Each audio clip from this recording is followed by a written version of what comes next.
सच का जहां।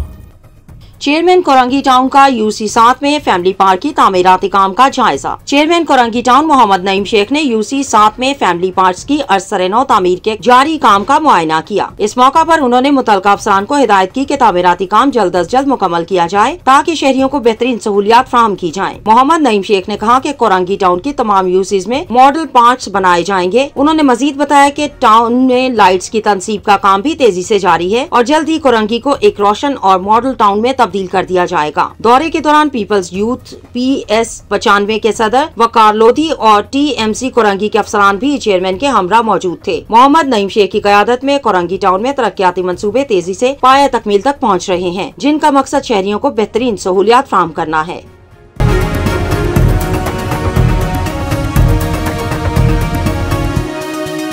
हमारा जहां, सच का जहां।